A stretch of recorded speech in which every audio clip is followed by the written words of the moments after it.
Good morning, YouTube, BookTube. This is Johnny. I thought I'd make a video, which is my mantra. It is 9:21 in the morning here in Southwest Michigan.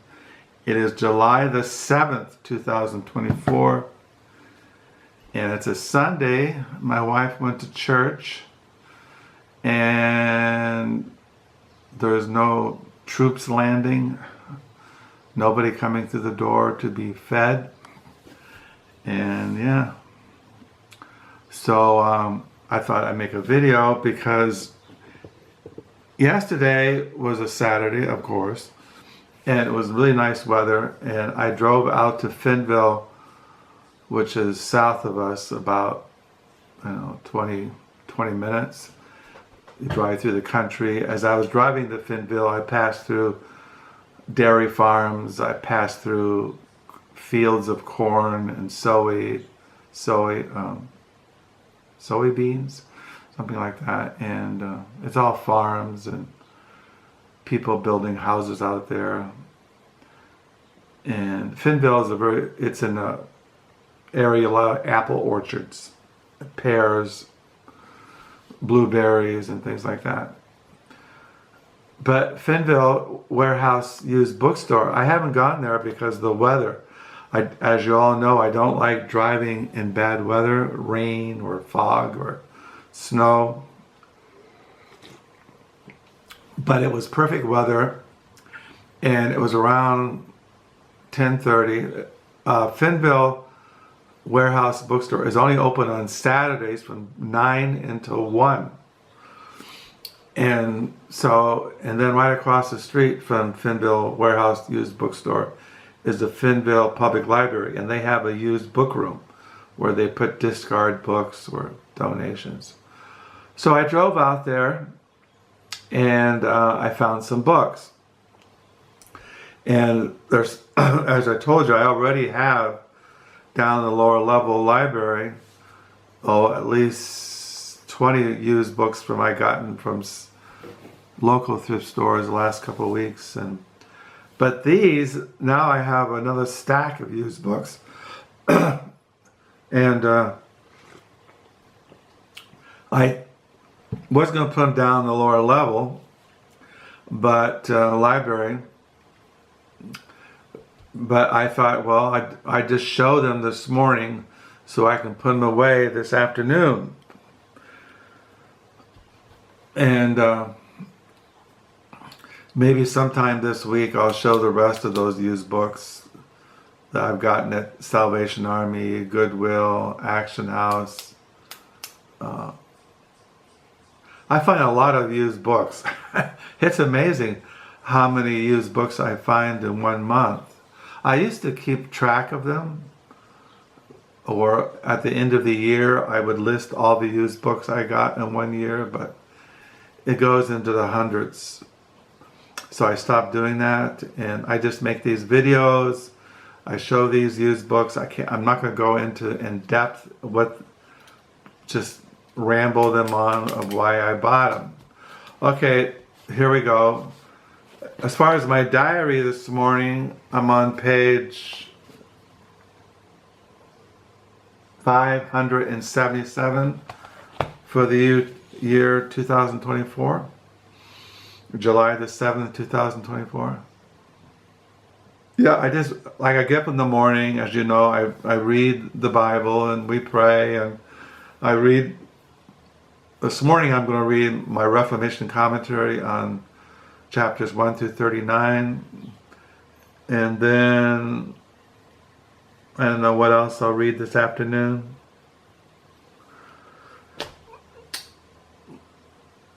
And then, so I'll just show you the books. Okay, the first book I got at the Fennville Warehouse Used Bookstore is Tom Robbins, Villa Incognito.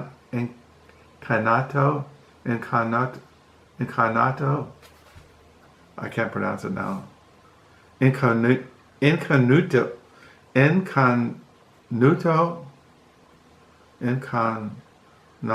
I can't pronounce. I have this already, but I think mine's a little bit beat up. I collect the writings of Tom Robbins. I just showed you a book of his just recently. I found a hardback of his memoirs, but I always enjoyed his readings. Incognito, Villa Incognito. And then I found this book. I never heard of this. It's Heinrich von Kleist, The Marquise of O. And these are short other stories. What grabbed me is that it's prefaced by Thomas Mann.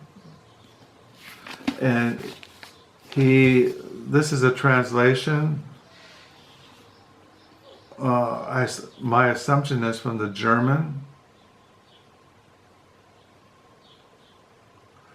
It says here, Thomas Mann hails Heinrich von Kleist as, quote, one of the greatest, boldest, and most ambitious writers Germany has produced, and predicted that this first complete collection in English of his short novels and stories will find a larger, responsive audience for everything in it. It is exciting, amazing, and not to say sensational.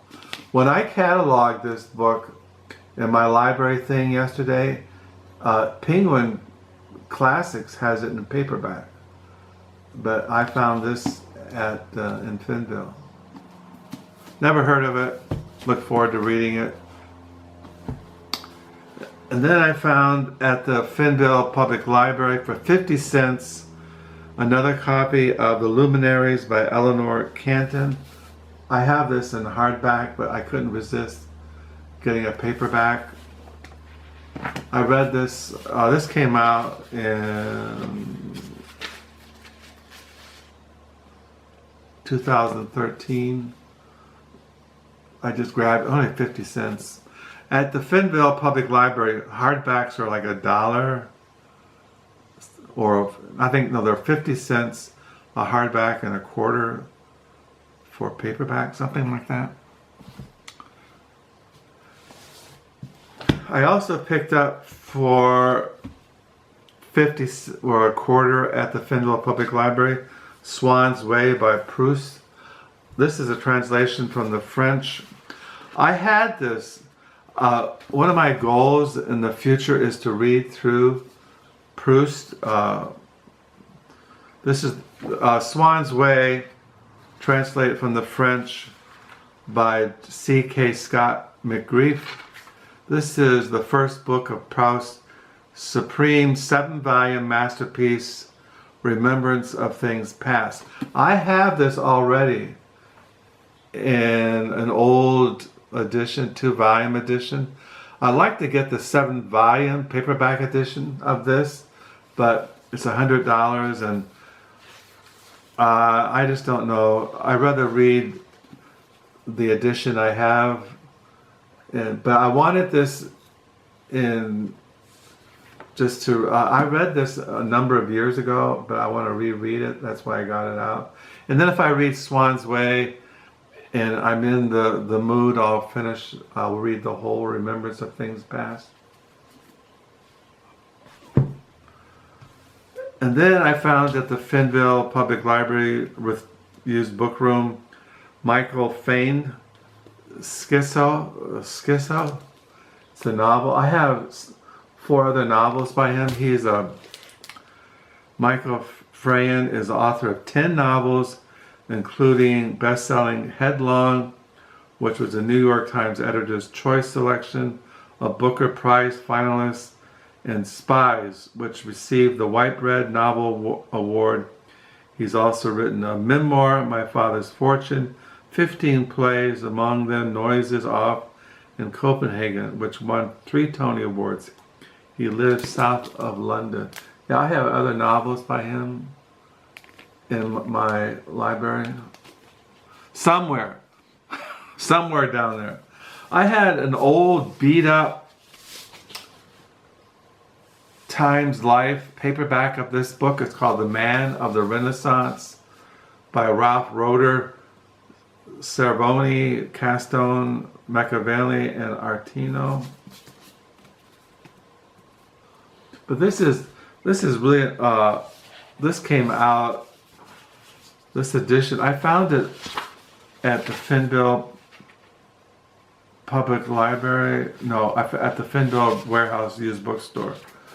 It was published in 1933. This is The Man of the Renaissance by Ralph Roeder.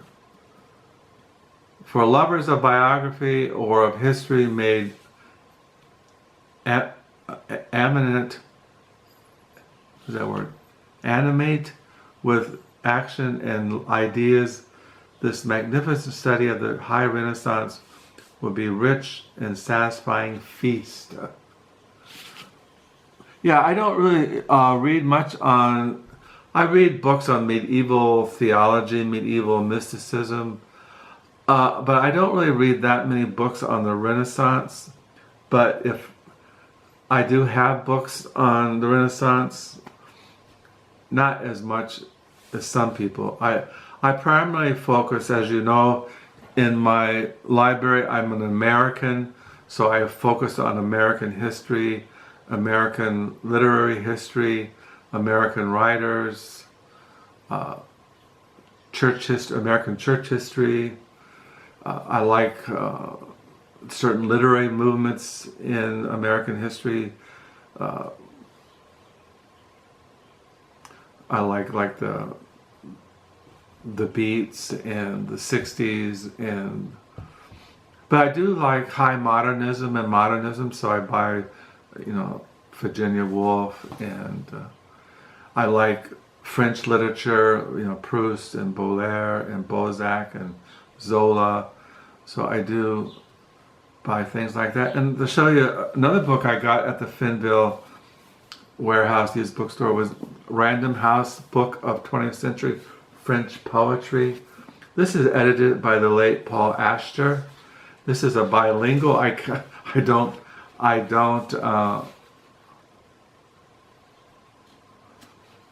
don't read French, but I didn't know that Paul Auster wrote poetry. It has here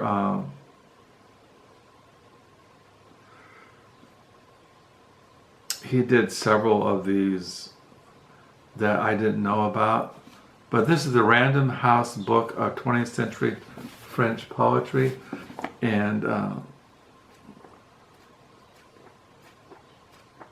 I do come across French poetry, like I've been reading recently the life of the New York poet Frank O'Hara.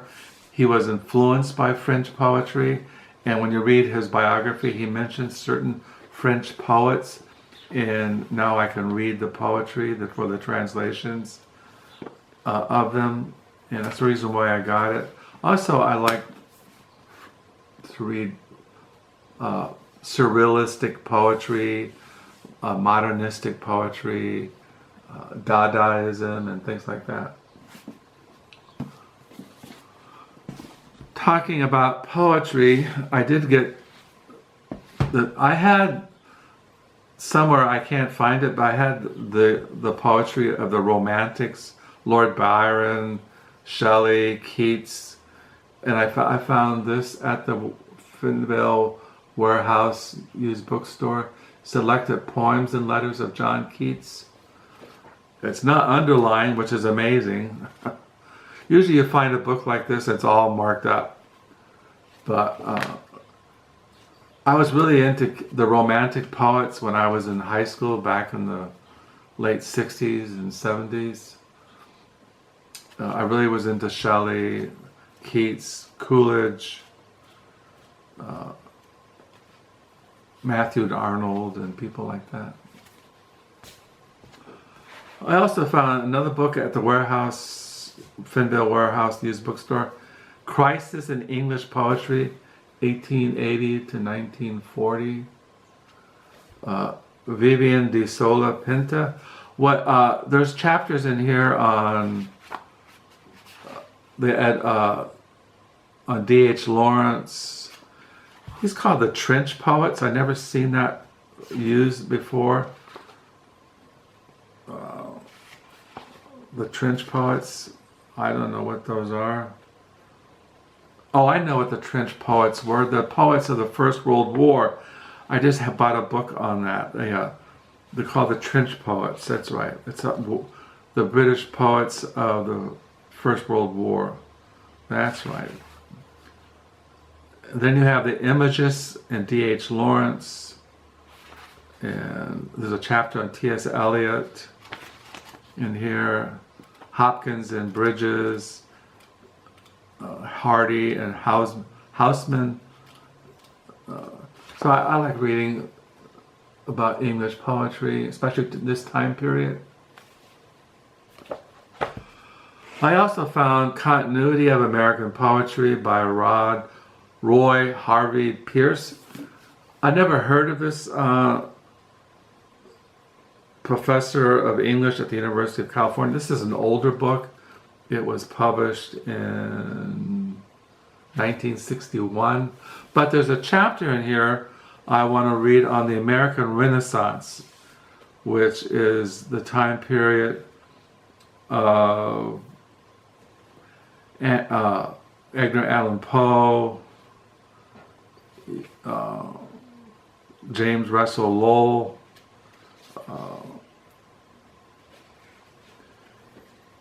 you go into the poetry of Emerson, Whitman, Walt Whitman. So I really want to read that. Then you have on Henry Longfellow. Once again, I just want to read about the continuity of American poetry. I like American poetry, Walt Whitman, Emily Dickinson, Edgar Allan Poe, people like that. But I just wanted a little background. And then I collect the writings of Joseph Conrad, and he was not an American, but he was from Poland. But this is a portable Conrad. I like these little Viking press anthologies, and this is a portable Conrad, edited with an introduction and notes by Morton, Dauwen, Zabel. I think he wrote a biography on Joseph Conrad. I was going to look in my library, but I forgot. But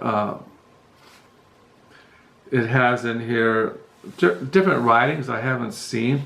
It has in the back on life and letters in the portable Joseph Conrad. A letter to Arthur Symonds.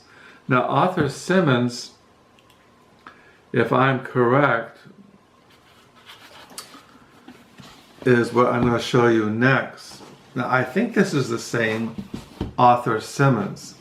I found when I was at the Fennville warehouse used bookstore, they have all these bookcases everywhere, but on top of these bookcases, they have all these old hardbacks all full of dust. And so I was going up there exploring, seeing what I could find. Sometimes I find really interesting things up there, the hardbacks. And I found this set up there on one of these top shelf book on top of the bookcases. And I think this is the same Arthur Symonds. No, it's not. This is John Haddington Symonds. Forgive me. This is what this is.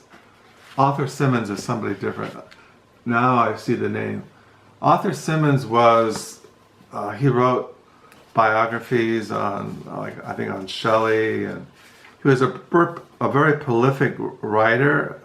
I'm not sure if he was a poet, I can't remember. But this is The Renaissance in Italy by John Haddington Symonds. This is a 2-volume work. This came out in 1935.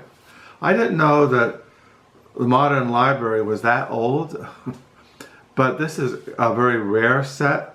When it was first published, it was in 7 volumes, but this is a complete. At first, I didn't know if this was complete History of Renaissance in Italy by John Haddington Symonds. It's a very famous work on the Renaissance. I come across it every once in a while in footnotes or bibliographies. So I grabbed it because it was only, I think it cost me $4 for this. Now I have to confess, it is parts of it have notes in it. It's underlined, but it's just pencil, so it's bearable. So I was really kind of pleased to find this, The Renaissance in Italy by John Haddington Symonds, which was a real fine, very famous work. I also found on top of these bookcase was A History of French Literature from the earliest times to the present, 3rd edition by William A. Nentz and E. Preston Dargan. This also was published in 1938, but it has chapters on Proust. It has just little overview of French literature, and some of these names, like it has a chapter on just different French writers. It's just an overview. It was only $2. So I picked it up, and then I found a biography, Admiral of the Ocean Sea: A Life of Christopher Columbus. I thought I didn't have this, but I have it in my library. But it's by Samuel Eliot Morison, who is a very famous historian. Yeah, I didn't know I had this already, so I'll put this in my box in my car to take to Blue Stockings for in-store credit. And the last thing I bought was Rhythms of Himalayan Village by Hugh R. Downs. I got this at the Fennville Public Library. I like this for the photography, and I like reading about the Himalayas and the Tibet, and I just like the photography in this book. It only cost me, I think, 50 cents. I like reading. I like these books. See, it has books, you know. I have. See, it has pictures in the Himalaya, you know, village life in the Himalayas, and I just like the photography in these books.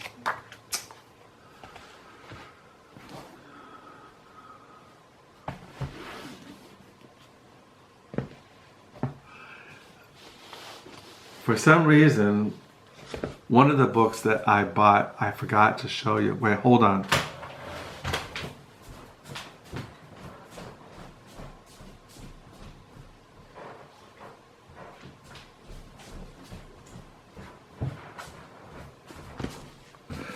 Yeah, the book, one of the books I got yesterday, I got at Fennville Public Library, was The Age of Atheists, How We Have Sought to Live Since the Death of God by Peter Watson. I collect the books of Peter Watson, and I started reading this yesterday, and I couldn't find, I had other books by him. I did find one I have by Peter Watson. He writes on intellectual history. He's written a lot of books, and his books are very fascinating. This is the one I got the Book Nook a year ago, Wisdom and Strength, the biography of Renaissance masterpiece by Peter Watson. I did have, and I can't find it in my library, I have his book. It's called The Modern Mind, Intellectual History of 20th Century. I also had Sotheby's, the Inside Story. I have Wisdom and Strength, biography of Renaissance masterpiece. And I ordered this morning his book, The German Genius, Europe's Third Renaissance, the Second Scientific Revolution in the 20th century. I bought that used. Also, I found this morning when I was on Amazon, he wrote a book on the French mind, which I put in my Amazon box because I like reading about French literature, French art, things like that. But I couldn't find I looked and looked for the modern mind, intellectual history of the 20th century. I looked for Sotheby's, the inside story. I did find Wisdom and Strength, a biography of a Renaissance masterpiece by Peter Watson. Yeah, he writes, he's a very interesting writer. If you like overview of intellectual history, he goes here from Nietzsche and his nihilism to Dawkins and Dennett. The Age of Atheists brilliantly explores the revolutionary ideas and big questions provoked by these great minds and movements. So yeah, I started reading this yesterday, and I'll probably read it today. I really like his writings. He's very fascinating. So I'm going on 26 minutes. This thing's going to shut down. Today is a Sunday. It's July the 7th, 2024. It is 9:47 in the morning. Writing in my diary. These are the used books I got yesterday at the Fennville Warehouse used bookstore in the Fennville Public Library book room. I can take these downstairs in the lower level, put them away. But I am going to read The Age of Atheists this week. And I want to look at this book, The Continuity of American Renaissance, the chapter on the American Renaissance. I want to read that. So I hope you had a good weekend, that you have a good new week. And yeah, I might do a Monday reads, I don't know. I got books coming in the mail this week. I'll show those. So what I do is I read, I write, I pray, I wait for the second coming of Christ, and I just keep looking to God to give me the grace to keep going. So I hope you had a good weekend, have a good new week. Thank you for the new subscribers. Thank you for comments. Do pray you're all doing well. I'll sign off, and until next time, bye.